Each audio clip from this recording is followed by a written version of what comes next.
¿Listos para estudiar entonces la palabra de nuestro Dios?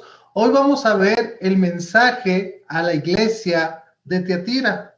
Y como usted recuerda, pues ya hemos visto el mensaje a Éfeso, ya hemos visto el mensaje también a Esmirna, hemos visto el mensaje a Pérgamo, y el día de hoy nuestra cuarta iglesia será el mensaje a la iglesia de Tiatira. Y la pregunta, hermanos, es, ¿y qué es esta iglesia? ¿Qué otro nombre le podríamos poner a lo que es la iglesia de Tiatira? Y vamos a ver que es una iglesia tolerante al pecado. Dejó que el pecado estuviera en la iglesia, y vamos a ver cómo entonces el Señor Jesucristo va a hablar y va a decir a esta iglesia por qué hizo eso y qué va a suceder con ellos. ¿Ok? Entonces, este es el mensaje a la iglesia de Tiatira. En el recorrido de la historia, hermanos, hemos visto cómo las herejías se han filtrado en las iglesias y algunos las han atacado, pero hay otros cristianos que empiezan a tolerar y poco a poco a infiltrarse en ellas. Tenemos una evidencia, hermanos, de que esto está sucediendo en las iglesias, y esto estaba sucediendo en la iglesia de Tiatira, de cómo entonces algunas herejías, como algunas malas enseñanzas se empezaron a infiltrar en la iglesia, de tal manera que la iglesia empezó a tolerar lo que estaba sucediendo en la iglesia de Tiatira. Un poquito, si recordemos, la iglesia de Corinto, una iglesia que recuerden que la misma ciudad, el verbo corintiar, era para hacer cosas no tan buenas, ¿verdad? Entonces, eso se estaba infiltrando en la iglesia de Corinto, de tal manera, dice la escritura, que había un joven ahí que tenía como esposa a la que había sido la esposa de su papá, y la gente dice que estaba tan inflada, tan contenta con esta persona. Yo me imagino a todos los jóvenes ahí diciendo, wow, cuando sea grande, quiero ser como él, ¿verdad? Y el apóstol Pablo va a hablar de una manera directa ante este pecado que se estaba cometiendo en la iglesia. Ahora, si bien es cierto, la escritura nos dice, y es muy claro, que no amemos al mundo. No améis al mundo ni las cosas que están en el mundo. Pareciera ser que la iglesia de Tiatira, este consejo, no lo estaba poniendo en práctica en su iglesia. Así que comencemos entonces, hermanos, hablando sobre la iglesia de Tiatira. Y la iglesia de Tiatira, quiero que comencemos con este pasaje que vamos a leer aquí, Colosenses 3, 1 al 2. Vea qué tan importante es este pasaje para lo que vamos a estudiar el día de hoy sobre la iglesia de Tiatira en Apocalipsis capítulo 2, versículos del 18 en adelante. Pero antes de ir a Apocalipsis 2, del 18 en adelante, vean lo que dice Colosenses capítulo 3, versículo 1 y 2. Dice, si pues habéis resucitado con Cristo, buscad las cosas de arriba donde está Cristo sentado a la diestra de Dios. Poner la mira en las cosas de arriba, no en las de la tierra. Esto es muy importante, hermanos. ¿Por qué? Porque si nosotros somos hijos de Dios, si nosotros hemos resucitado con Cristo, ¿verdad? Dice la Escritura, que busquemos las cosas de Dios, que busquemos las cosas de Dios y no las cosas de este mundo.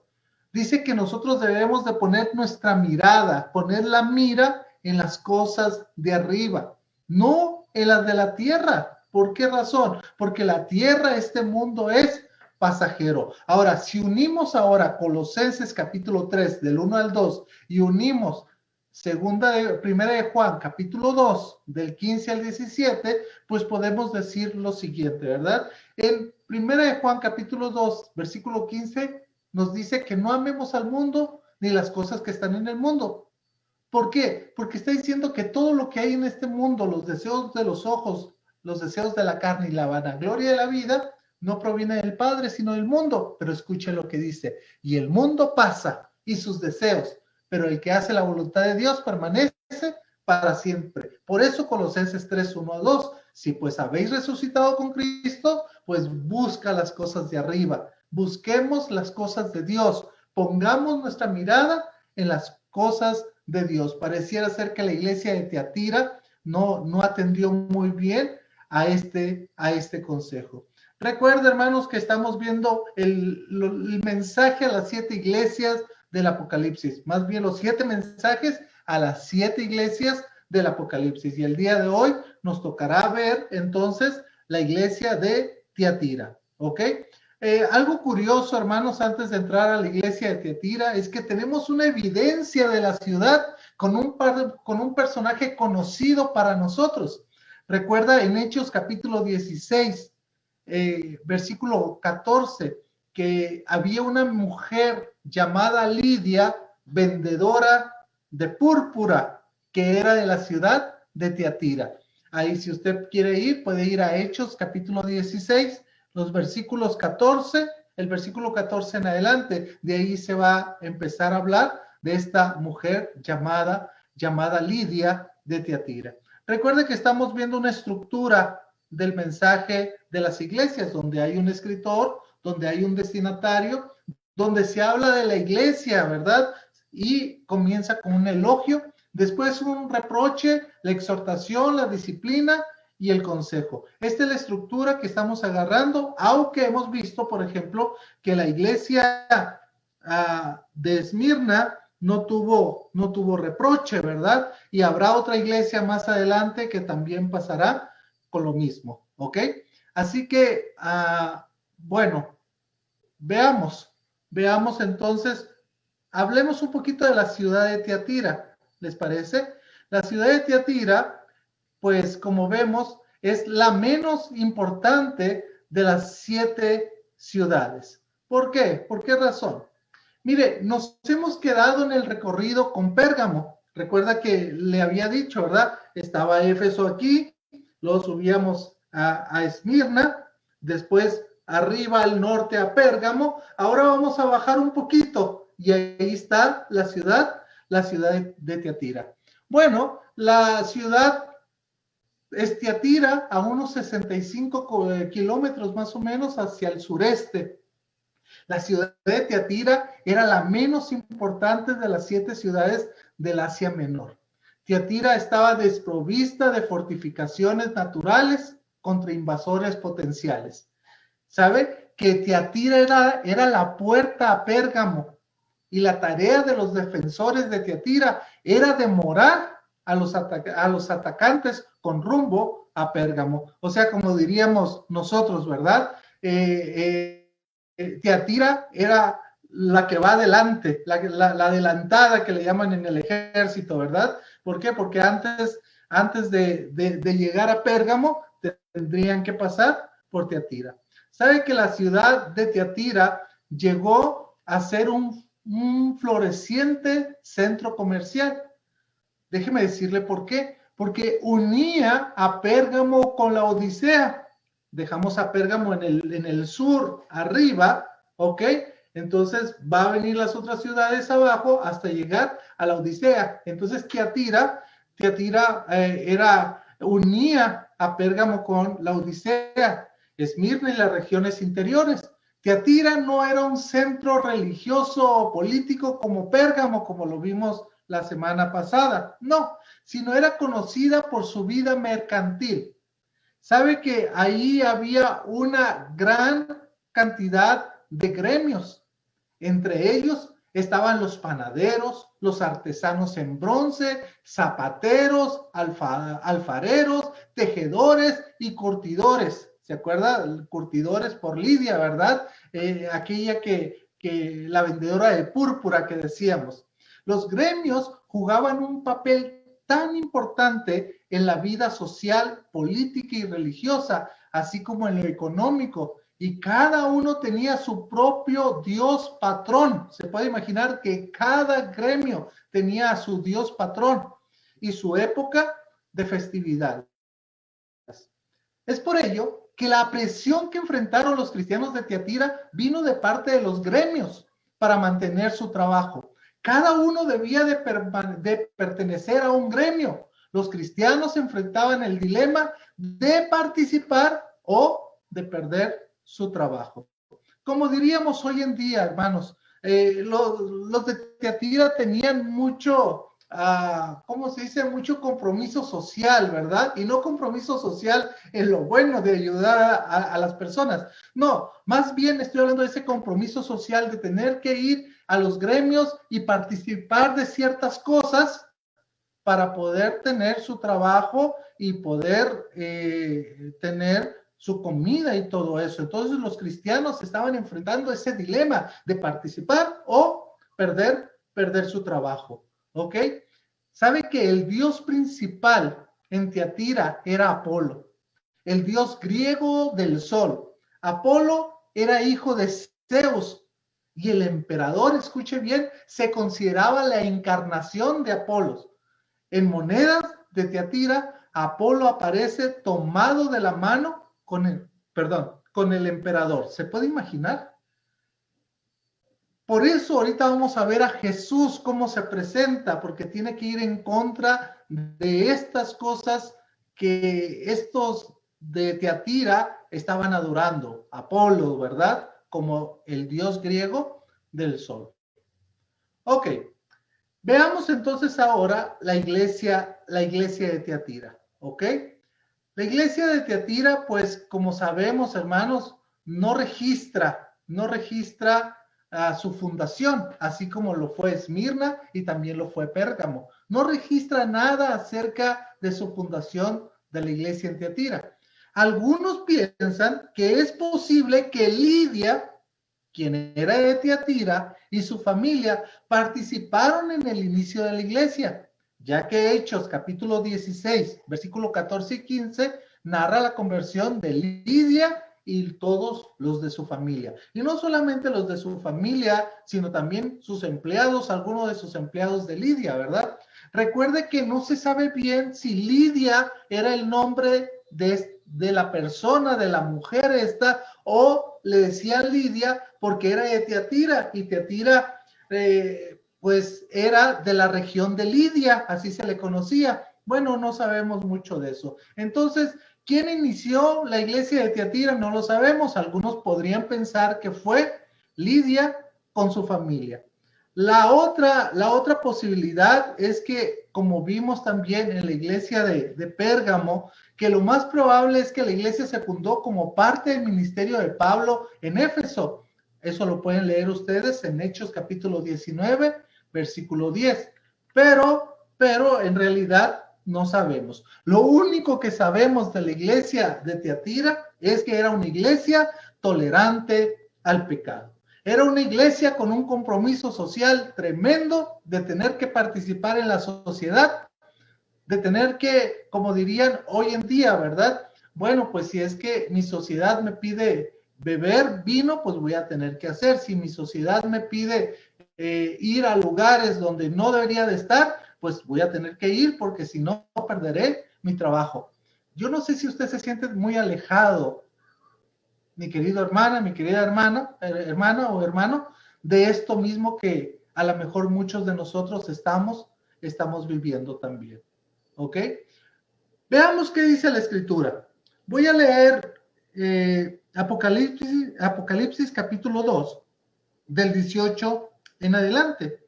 Dice la escritura de la siguiente manera: y escribe al ángel de la iglesia en Tiatira, el Hijo de Dios, el que tiene ojos como llama de fuego y pies semejante al bronce bruñido, dice esto: yo conozco tus obras y amor y fe y servicio y tu paciencia, y que tus obras postreras son más que las primeras. Pero tengo unas pocas cosas contra ti, que toleras que esa mujer, Jezabel, que se dice profetice, enseña y seduzca a mis siervos a fornicar y a comer cosas sacrificadas a los ídolos. Y le he dado tiempo para que se arrepienta, pero no quiere arrepentirse de su fornicación. He aquí, yo la arrojo en cama y en gran tribulación a los que con ella adulteran, si no se arrepienten de las obras de ella. Y a sus hijos heriré de muerte, y todas las iglesias sabrán que yo soy el que escudriña la mente y el corazón, y os daré a cada uno según vuestras obras. Pero a vosotros y a los demás que están en Tiatira, a cuantos no tienen esa doctrina y no han conocido lo que ellos llaman las profundidades de Satanás, yo os digo, no os impondré otra carga, pero lo que tenéis, retenedlo hasta que yo venga. Al que venciere y guardare mis obras hasta el fin, yo le daré autoridad sobre las naciones, y las regirá con vara de hierro, y serán quebrantadas como vaso de alfarero, como yo también la he recibido de mi Padre. Y le daré la estrella de la mañana. El que tiene oído, oiga lo que el Espíritu dice a las iglesias. Si se da cuenta en la lectura, es una de las lecturas un poquito más largas que hemos tenido del mensaje a las iglesias. Estamos hablando de que el Señor Jesús dirigió las palabras a Tiatira, y palabras fuertes, hermanos, porque había algo ahí que estaba mal en la iglesia y que el Señor ya había tomado medidas en cuanto a lo que estaba sucediendo en la iglesia, pero era necesario que ellos supieran qué es lo que está sucediendo. Ok, vamos a ver el destinatario de la carta. Usted sabe que ya lo hemos visto en estas 3 cartas anteriores y ahora esta 4ª carta. Y escribe al ángel de la iglesia en Tiatira. Como hemos visto, hermanos, el destinatario de la carta es el representante de la iglesia. Hemos dicho el pastor, el encargado, los ancianos, el grupo pastoral, no sé.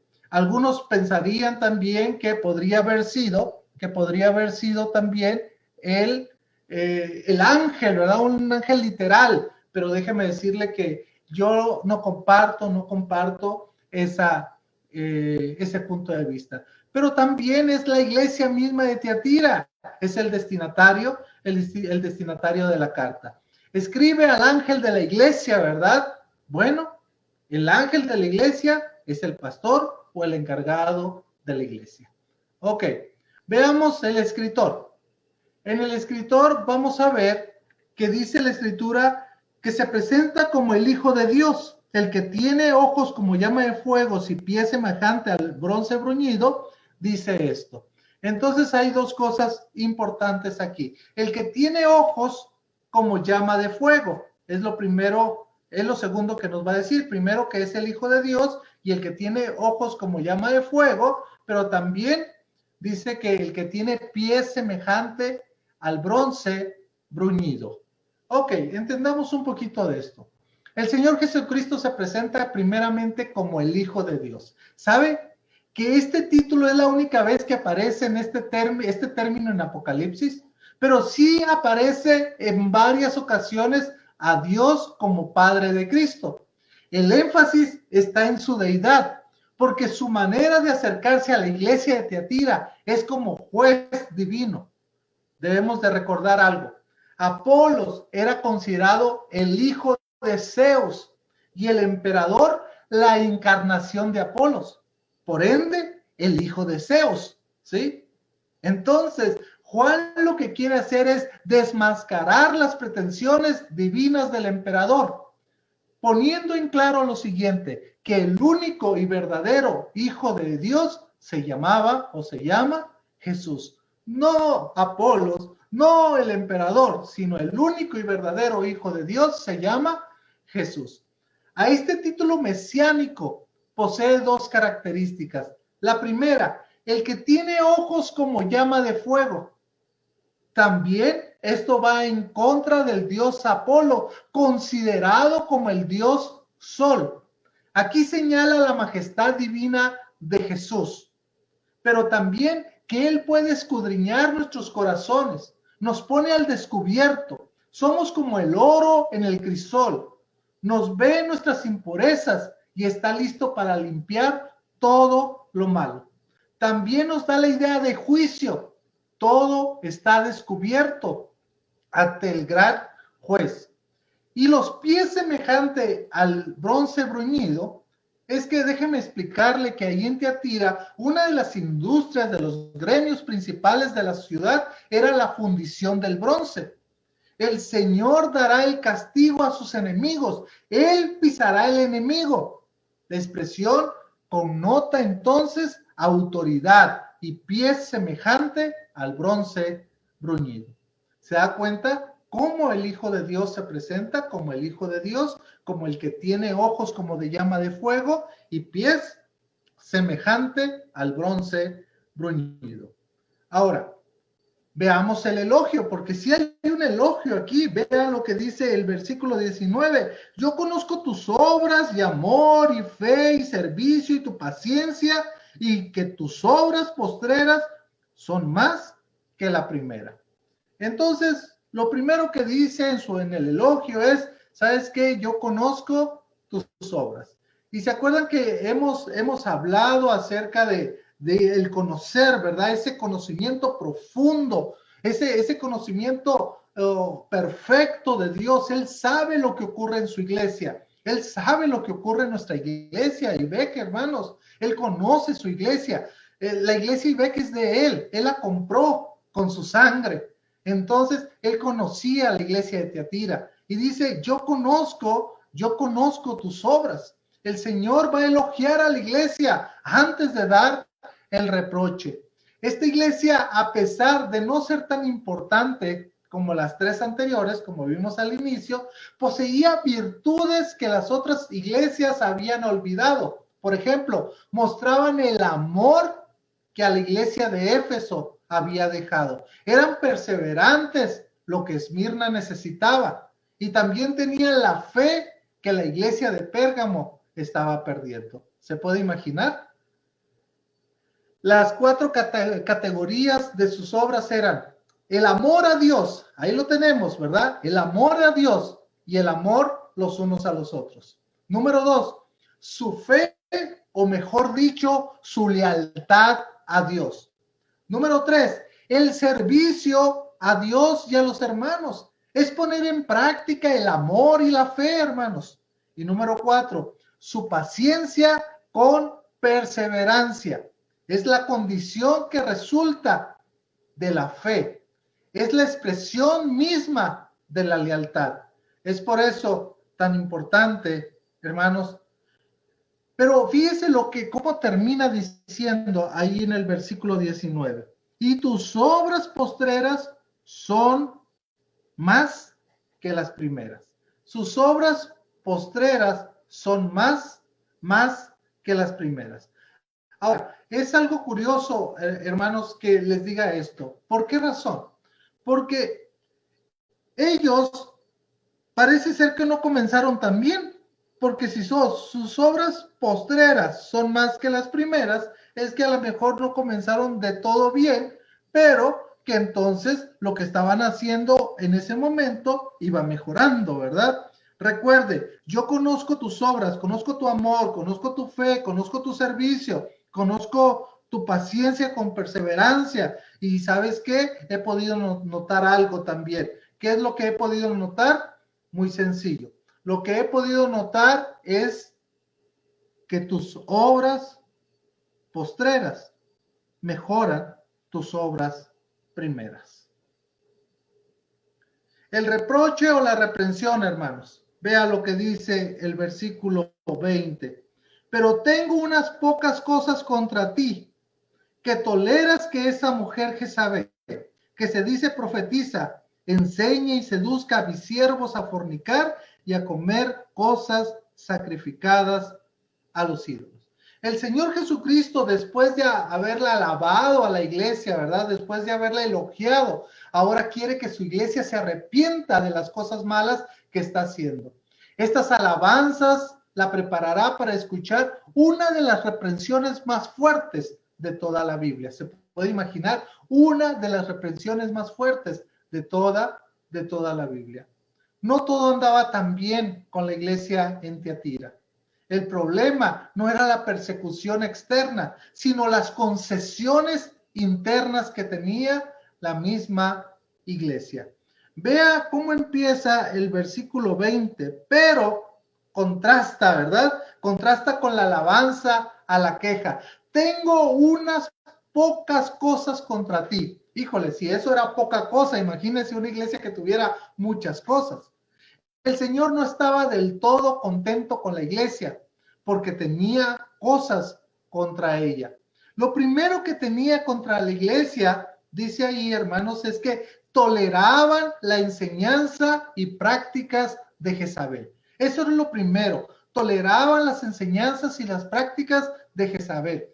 Esto era que permitían, que consentían que esta mujer hiciera lo que bien le pareciera en la iglesia. Fíjese, qué interesante esto, ¿verdad? Ahora,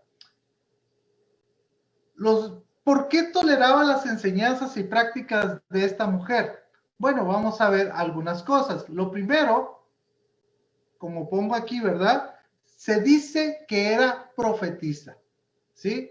Bueno, usted sabe que el profeta de Dios, lo que hacía, hermanos, el profeta de Dios era aquella persona que estaba anunciando la voz de Dios hacia el pueblo. Y decía que esta mujer que era profetisa de Dios, se puede imaginar, agarrar términos tan importantes como profeta para poder entonces ser una manera para que la gente la pudiera escuchar las enseñanzas. Hoy traigo enseñanza de Dios cuando no está en la palabra de Dios. Por eso hoy en día tenemos algunos problemas con los términos profetas, ¿verdad? Tenemos problema con decir que una persona trae palabra de Dios que no sea inspirada, que no sea, que sea revelación nueva, ¿verdad? Entonces, bueno, el pecado de esta mujer, como vamos a ver ahorita, que enseña y seduce a sus siervos, dice la escritura, mire, dice, pero tengo unas pocas cosas contra ti, que toleras que esa mujer Jezabel, que se dice profetice, enseñe y seduzca a mis dulos, a mis siervos, a fornicar y a comer cosas sacrificadas. ¿Ok? ¿Cuáles entonces era lo que enseñaba? ¿Cuál era ese pecado? Al pecado de inmoralidad y al pecado de comer cosas ofrecidas a los dioses. El pecado violaba la enseñanza bíblica, hermanos. Estaba violando lo que el Señor había enseñado, pero ellos permitían que se enseñara algo erróneo. Ahora, la pregunta que siempre se hace aquí es, ¿quién era Jezabel? Bueno, sabemos que la mujer que está hablando aquí no es Jezabel, la del Antiguo Testamento. En primer libro de Reyes, capítulo 16, versículo 31, 19, del 1 al 2, lo que sabemos que esto es una analogía o prototipo de Jezabel del Antiguo Testamento. Aquella esposa del rey Acab, pagana, idólatra, hechicera y prostituta. Jezabel introdujo en Palestina el culto a Astartet, que este dios, ¿verdad?, llamado Venus, a Baal y a otras divinidades falsas. Mire qué fichita esta mujer, ¿verdad? Ella representaba todo lo que tendría que ver con la idolatría. Corrupción moral, falso profetismo, ¿verdad? Algo importante es que Jezabel se decía ser profeta. El profeta o las profetas, como he dicho, ¿verdad?, hablaban por Dios, hablaban la palabra en el nombre de Dios. Por eso algunos de los profetas decían, esta es palabra de Dios, o sea, escuchen la palabra de Dios, ¿ok? Debemos de tener cuidado con eso. Ahora, vea lo que dice, que enseña y seduzca a mis siervos a fornicar y a comer cosas sacrificadas a los ídolos. Jezabel tenía las costumbres paganas debido a que no adoraba al único y verdadero Dios. El tener otros dioses paganos, hermanos, había hecho que ella y otros comieran alimentos sacrificados a los ídolos y a cometer fornicación espiritual. con otros dioses. ¿Se puede imaginar? Pareciera ser que esta enseñanza de Jezabel estaba en la iglesia, hermanos. Estaba en la iglesia de Tiatira. Déjeme decirle algo. No importa el pecado tan grande que sea, pero siempre Dios mostrará la misericordia a toda persona. Y siempre la misericordia de Dios estará en el arrepentimiento de las personas. Pero muchas veces las personas no quieren arrepentirse y quieren seguir viviendo de la misma manera que no le agrada a Dios. Por eso Dios le da oportunidad que se arrepiente. Miren lo que dice, y le he dado tiempo, verso 21, para que se arrepienta, pero no quiere arrepentirse de su fornicación. O sea, simplemente no quiere, ¿verdad? Ella, entonces, ¿qué ha hecho? Ha endurecido su corazón y no quiere arrepentirse, no quiere dejar esa vida de pecado, no quiere dejar esa falsa enseñanza, no quiere, sino al contrario, quiere estar ahí, ¿verdad? Un poquito lo que dijo Pablo en Romanos capítulo 1, ¿verdad? Cuando dice que Dios tuvo que entregarlos a sus pasiones desordenadas, que Dios tuvo que hacer esa entrega. No es que Dios esté de acuerdo, sino que estas personas, viendo el poder de Dios, no le glorificaron como a Dios ni le dieron gracias, sino que se envanecieron en sus razonamientos y su necio corazón fue malo, hermanos. Entonces está pasando lo mismo con esta mujer que tiene ese espíritu de Jezabel, ¿sí? Y que está llevando a la iglesia a falsa enseñanza. ¿Se acuerda lo que dijimos la semana pasada? Que cuando hay una mala enseñanza, eso te lleva a una mala conducta. Y es exactamente lo que está sucediendo también aquí en el caso de la iglesia de Tiatira. ¿Ok? El castigo para Jezabel y sus secuaces, hermanos. ¿Cuál sería ese castigo? Bueno, dice la escritura, fíjese, verso 22. He aquí, yo la arrojo en cama y en gran tribulación a los que con ella adulteran, si no se arrepiente de las obras de ellas. Y a sus hijos heriré de muerte. Y todas las iglesias sabrán que yo soy el que escudriño la mente y el corazón, y os daré a cada uno según vuestras obras. ¿Ok? Y aquí vamos a ver algunas cosas, ¿verdad? De lo que habla. Lo primero que dice es que va a arrojarla en una cama de sufrimiento. Híjole, hermanos, es muy complicado el saber a qué se estaba refiriendo, ¿verdad? O sea, ¿qué es lo que dice aquí de las camas, verdad? Algunos lo que piensan, hermanos, es que yo la arrojo en la cama, o sea, yo la arrojo en ese sufrimiento que esta mujer va a tener de por vida, ¿verdad? Entonces, lo primero es que yo lo arrojo de la cama. En segundo, dice que en gran tribulación va a poner en gran tribulación. Entonces, esto es importante que nosotros entendamos. Dios no se queda con nada, hermanos. Y si esta mujer, las enseñanzas de esta mujer están yendo a la iglesia, hay que tener mucho cuidado. Dice que va a herir a sus hijos de muerte y que estos castigos de arrojarla en una cama de sufrimiento, en una gran tribulación, de herir a muerte, que este castigo servirá de testimonio a todas las iglesias para saber quién es nuestro Dios. Y la pregunta, ¿quién es nuestro Dios? El que examina los pensamientos e intenciones del corazón y el que conoce sus obras, por lo cual cada uno recibirá el castigo según sus obras.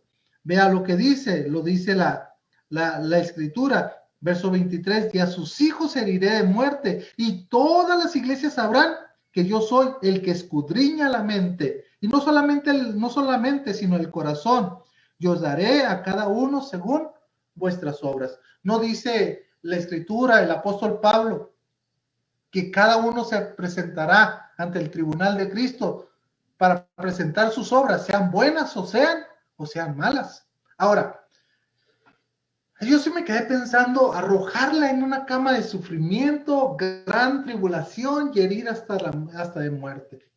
Mire, yo no sé si usted recuerda este caso que puse al inicio en Corintios, de ese muchacho o de esa persona que tenía como esposa a la esposa de su padre, ¿sí? Entonces, dice que la iglesia de Corinto estaba muy, ¿cómo puedo decir? La palabra que se utiliza ahí en griego es como inflados, ¿verdad? ¡Wow! ¡Qué bárbaro esta persona! Pero Pablo no dejó que eso siguiera. Mire, quiero leerles nomás lo que el apóstol Pablo dijo ahí en Primera de los Corintios, capítulo 5, ¿verdad?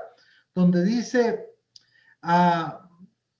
el apóstol Pablo, ciertamente yo como ausente en cuerpo, pero presente en espíritu, ya como presente he juzgado a tal cosa ha hecho. En el nombre de nuestro Señor Jesucristo, reunidos todos y mi espíritu con el poder de nuestro Señor Jesucristo, vea lo que le dice, el tal sea entregado a Satanás para destrucción de la carne, a fin de que el espíritu sea salvo en el día del Señor Jesús. No es buena vuestra jactancia, dice, ¿verdad? No es bueno que ustedes estén jactando. ¿No sabéis que un poco de levadura leuda toda la masa? Lo que está diciendo, hermanos, es que el tal se ha entregado, dice, a Satanás para destrucción de la carne, a fin de que su cuerpo sea salvo, ¿verdad? Y sea ganado. Algunos piensan, hermanos, que está hablando un poco de esto, ¿verdad?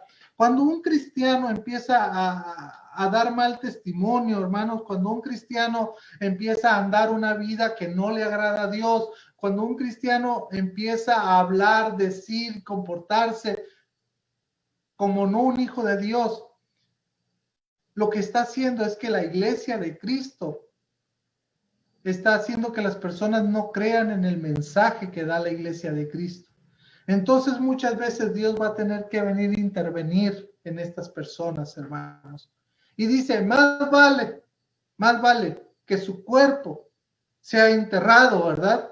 Pero que su alma esté con el Señor. Algunos lo interpretan de esa manera. Hermanos, no solamente esto, hay otras cosas más complicadas que aparecen aquí en el mismo texto, como vamos a ver, ¿verdad? Ya hemos dicho que la arrojaría en una cama, en gran tribulación, y que iba a herir de muerte, ¿verdad? Y un poco sobre el castigo, ¿sí? Y un poco de quién es nuestro Dios, el que examina y el que conoce, ¿ok? Eso ya lo platiqué ahorita. Ahora, fíjese que hay un cambio, porque estaba hablando de Jezabel y de sus secuaces, ¿verdad? Ahora, vea lo que dice el versículo 24. Pero a vosotros, o sea, un contraste. Ahora el remanente fiel que está en Tiatira, pero a vosotros, los demás que están en Tiatira, ese remanente que no ha querido escuchar esas enseñanzas, ese remanente que cuando esa mujer empieza a hablar, ¿verdad? Van y escudriñan y dicen, no son las enseñanzas de nuestro Dios, ¿ok? Dice a estos, pero a vosotros y a los demás que están en Tiatira, a cuantos no tienen esa doctrina y no han conocido los que ellos llaman las profundidades de Satanás, yo os digo, no os impondré otra carga. ¿Ok? Bueno, ahora veamos. Ahora habla la iglesia, ¿verdad? A los que se han mantenido fieles en la doctrina correcta y no han seguido esas malas enseñanzas. ¿Ok? En eso se está hablando, ¿verdad? A los que no han conocido las profundidades de Satanás. Y aquí tenemos otra porción difícil de interpretar. ¿Qué son las profundidades de Satanás? ¿Qué son esas profundidades, verdad? Mire, las profundidades de Satanás es todo esfuerzo por adorar a todo Dios que no sea el Dios verdadero y seguir las enseñanzas antibíblicas. Esas son las profundidades de Satanás. aquellas enseñanzas que traigan bienestar personal y no con Dios. Cuidado entonces con lo que se enseña, hermanos, porque muchas veces queremos solamente el bienestar personal. Es que me hable bonito, es que yo quiero escuchar lo que yo quiero escuchar. No, tenemos que escuchar lo que la palabra de Dios nos dice. Fíjese que decía que poder descubrir las mismas profundidades de los demonios y permanecer espiritualmente ilesos. O sea, en otras palabras, se creían libres para explorar el mundo satánico y luego venir a adorar al único Dios verdadero. ¿Cómo es eso? Esa dualidad no se puede dar. O eres un hijo de Dios, o como dijo el Señor Jesús, vosotros sois de vuestro padre el diablo. ¿Se da cuenta? Las profundidades de Satanás. A estos hermanos fieles, el Señor no les va a impondrá ninguna otra carga, sino que sigan fieles a Dios, sino que se mantengan fieles, leales, puros a la sana doctrina, a la santa palabra. A estos hermanos se le pide que retenga con firmeza lo que ya tienen hasta que el Señor Jesús venga por ellos. ¿Ok? Es lo que dice la Escritura. Vaya conmigo, por favor. Dice verso 25. Verso 24, la última parte. Pero yo os digo, no les impondré otra carga, pero lo que tenéis, retenedlo hasta que yo venga. Fíjese que después de advertir a los que practican la falsa doctrina, que se arrepientan, Cristo va a dirigir unas palabras de consuelo a los que están en Tiatira, aquellos que no tienen la doctrina de Jezabel, ¿verdad? A estas personas, a estos hombres le pide la firmeza, ¿verdad? Que sigan fieles. ¿Cuál es el consejo o la promesa, hermanos? El consejo o la promesa. Bueno, dice que estas promesas son al que venciere y guarde mis palabras. Vea lo que dice el versículo 26. Al que venciere y guardare mis obras hasta el fin, yo le daré autoridad sobre las naciones. Y las regirá con vara de hierro y serán quebradas como vaso de alfarero, como también la he recibido de mi Padre. La promesa del Señor se hace patente. Al que venciere. Me gusta porque esta frase se repite. El vencer, ¿verdad? Al que venciere. Si usted va conmigo, por favor, ahí a Apocalipsis capítulo 2, en el mensaje de Pérgamo, versículo 17. El que tiene oído, oiga lo que el Espíritu dice a la iglesia. Al que venciere le daré comer del maná escondido. ¿Se da cuenta? Al que venciere, siempre hablando del vencedor. Vea por favor también el mensaje a Esmirna, vea 2:11, el que tiene oído oiga lo que el Espíritu dice a las iglesias, el que venciere no sufrirá daño de la segunda muerte. Quiere ir un poquito más atrás, quiere ir también a 2:7, la iglesia de Éfeso. Dice, el que tiene oído, oiga lo que el Espíritu dice a las iglesias, al que venciere, le daré a comer del árbol de la vida, el cual está en medio del paraíso. ¡Wow! El vencer ante la tribulación, el ser triunfador, el llegar al final y no darse por vencido. A ese que va a pasar, dice la Escritura, al que venciere y guardare mis obras hasta el fin, yo le daré autoridad sobre las naciones. Ahora, al que venciere, pero también y guardare mis obras. Es un llamamiento a serles fieles a Dios. ¿Cómo lo traduciría la Nueva Traducción Viviente? Escuche bien. El que cumpla mi voluntad hasta el fin. Ese es el que guardare mis obras, ¿verdad? El que cumpla mi voluntad hasta el fin. Es un llamamiento a no fornicar con otros dioses. Es guardarse en el único Dios verdadero. Y lo que dice que va a dar es, yo le daré la autoridad sobre las naciones. Eso es lo que está diciendo. Yo le voy a dar la autoridad sobre las naciones.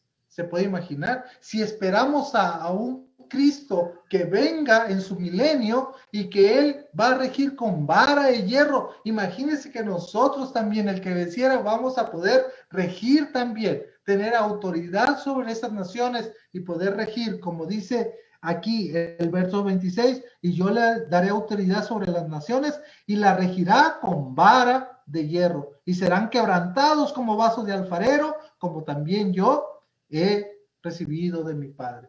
Pero no solamente pues, nos está prometiendo autoridad sobre las naciones. Vea el verso 28. Y daré la estrella de la mañana. También promete el Señor dar la estrella de la mañana. ¿Sabe que la estrella de la mañana representa a Cristo? Entonces, ¿qué? Nos van a dar a Jesús para que su presencia está con nosotros siempre, estar con Él siempre. Pues Él es la estrella de la mañana. La promesa es que el cristiano, el creyente, estará por toda la eternidad con el Señor, siendo el resplandor del creyente.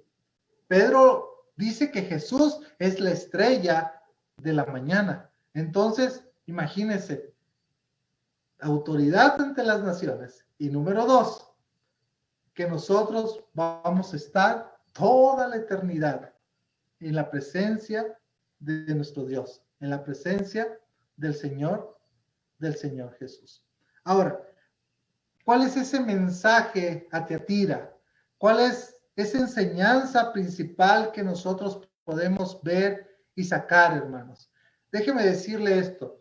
Las falsas enseñanzas y el pecado no debe permitirse, ni siquiera bajo la bandera de la tolerancia y la unidad. Una iglesia pudiera parecer a primera vista que tiene un ministerio eficaz y que crece numéricamente, pero la inmoralidad y las falsas enseñanzas, si no se confrontan, traerá juicio de parte de Dios contra la iglesia. Entonces, hermanos, ¿cuál es la enseñanza para nosotros? Aplicación para nuestra iglesia. Número 1, hermanos, debemos de estar pendientes a la sana doctrina. Tenemos que estar viendo que si lo que se está enseñando está en la escritura o no está en la escritura, hermanos. Debemos de ser conscientes y nuestras orejitas bien levantadas, ¿verdad? Para poder escuchar y ver la enseñanza. Que la enseñanza que se dé sea una excelente enseñanza porque está basada en la palabra de nuestro Dios. ¿Ok? Eso es muy importante. Lo segundo, hermanos, había un movimiento que se llamaba el gnosticismo, que decía algo así parecido, que lo importante no era la carne, no era el cuerpo, sino lo importante era el espíritu. O sea que al cuerpo dale alegría Macarena, dirían hoy en día, ¿verdad? Vive la vida loca. Lo importante es lo de adentro, tu espíritu. No, esa es una falsa enseñanza totalmente. Nosotros debemos, como dije al inicio, poner nuestra mira en las cosas de arriba. ¿Sí? Nosotros debemos de buscar primeramente el reino de Dios y su justicia. Ahora, número 3. ¿Cuáles son sus compromisos sociales, hermano, hermana, que tiene? ¿Cuáles son esos compromisos sociales? Esos compromisos que a lo mejor tiene que dar ciertas concesiones para no perder su trabajo, para seguir con las amistades que usted sigue. Debemos de tener cuidado que esas concesiones no vayan en contra de la palabra de Dios y que no te lleven a la inmoralidad, que no te lleven a la idolatría, hermano, que no te lleven a pecar contra Dios. Y como iglesia IBEC, hermanos, como iglesia bíblica El Camino, aquí en Ciudad San Cristóbal, debemos de ser una iglesia que no tolera el pecado, hermanos, ni el pecado del chisme, ¿sí? Ni el de la mentira, ni el pecado, ningún tipo de pecado, hermanos. Hay veces hablamos de aquellos pecados que son, que los vemos grandísimos, ¿verdad? pero dejamos aquellos pecaditos chiquitos y a lo mejor los estamos introduciendo en la misma congregación. Tengamos cuidado, hermanos. Yo creo que la enseñanza de hoy es una gran exhortación para nuestra vida y para la vida de la iglesia. Pero no sé si se dio cuenta cómo termina este mensaje a la iglesia de Tiatira. Con esto termino. El que tiene oído, oiga lo que el Espíritu dice a las iglesias. El que tiene oído, que oiga pues lo que el Espíritu Santo quiere enseñarnos el día de hoy. Padre, gracias por la bendición de poder estudiar su palabra. Gracias por la profundidad de este mensaje a Tiatira. Si bien habíamos dicho, Señor, que la ciudad no era tan importante, Señor, como las otras 3 ciudades que habíamos visto con anterioridad, pero allí en medio nace una iglesia que se le envía una carta y donde empieza a alabarles por su amor, por su fe, por su servicio, por su paciencia perseverante, pero que tenía unas pequeñas cosas contra ella, que estaban tolerando el pecado en la iglesia. Señor, ayuda a nuestra iglesia a que no tolere el pecado, Señor. A todos los miembros, Señor, a tomar decisiones importantes en nuestra vida de no tolerar el pecado. Ayúdenos, Padre Santo, por favor. Bendíganos, Dios. Por Jesucristo oramos. Amén y amén.